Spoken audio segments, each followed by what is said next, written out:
Ahojte. Chcela som sa vás opýtať. Už niektorí z vás to reálne pociťujete, že s tou prírodou to nebude všetko s kostolným poriadkom, v akom stave sa nachádza, že už tento prírodný fenomén El Niño, ktorý nám tu takto ohrieva našu krajinu Slovensko, medzi iným, že to nebude všetko len tak. To je jasná ukážka toho, že s prírodou sa niečo deje. Samozrejme, s prírodou sa stále niečo deje, ale deje sa s ňou teraz niečo, hlavne našim pričinením, nás ľudí, že bude nám to spôsobovať veľké problémy s prežitím v ďalších obdobiach. A to už nie je otázka storočia, ani polstoročia, ani možno 10 ročí. To je otázka pár rokov, kedy nastanú veľmi kritické podmienky na mnohých miestach na Zemi. A budeme musieť veľmi rozmýšľať a naozaj sa zasadzovať potom za všeobecne prežitie a zachránenie toho, čo sa ešte možno dá. Aj keď už sme vlastne prešli tie body zlomu, kedy sa ešte veci dali zachraňovať. A teraz už nám zostáva ten taký voľný pád, ktorý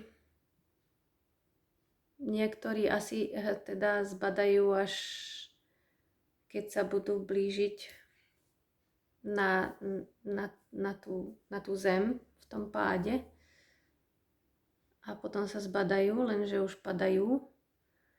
Čiže my ako ľudstvo teraz máme taký, ako keby začali sme voľný pád do nie veľmi pekne vyzerajúceho známeho neznáma.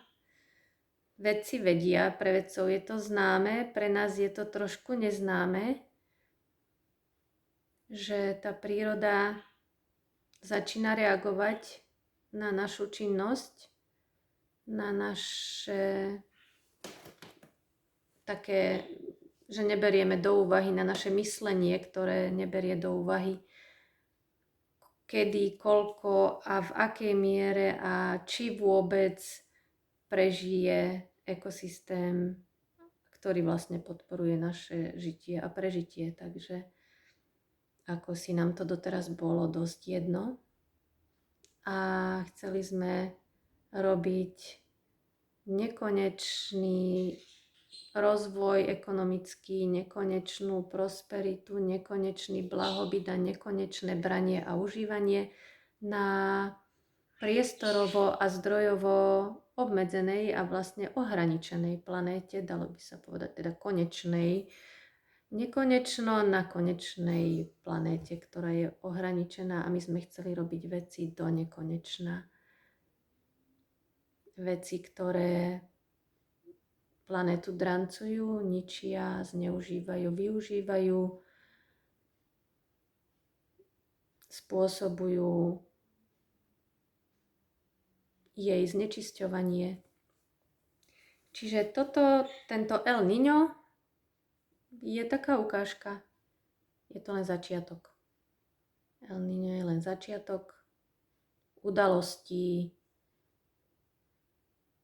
a situácií, ktoré budú čoraz častejšie a budú čoraz dramatickejšie.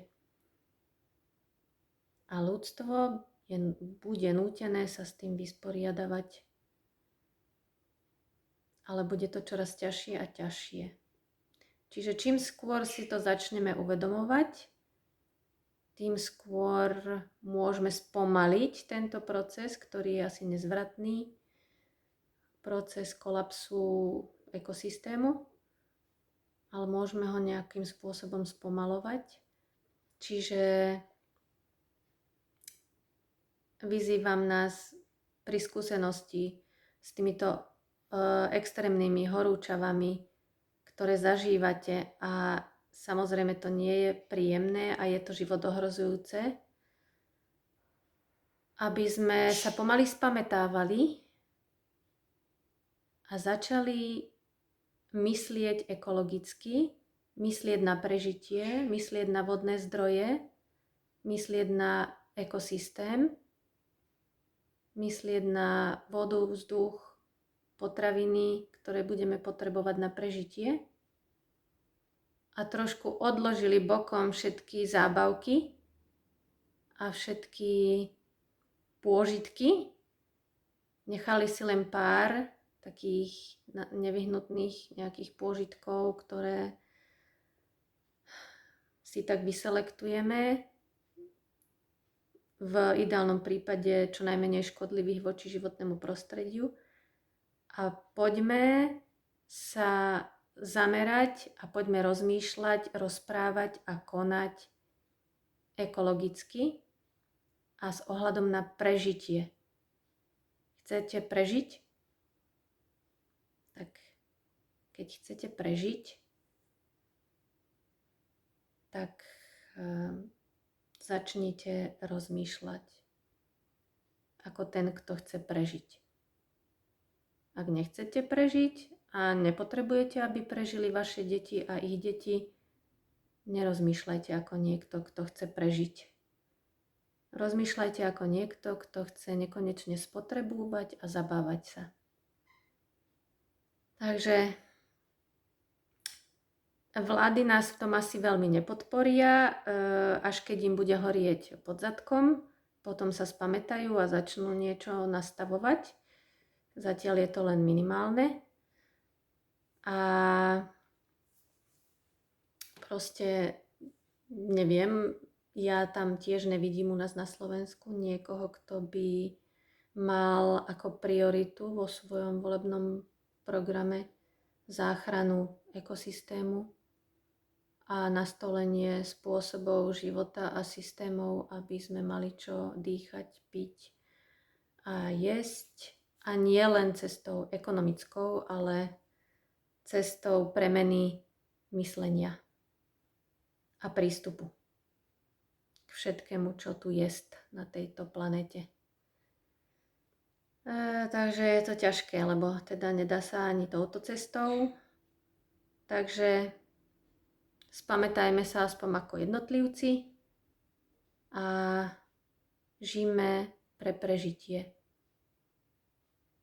Nie pre zábavu v prvom rade, tá je na nejakom ďalšom mieste, ale žijme pre prežitie.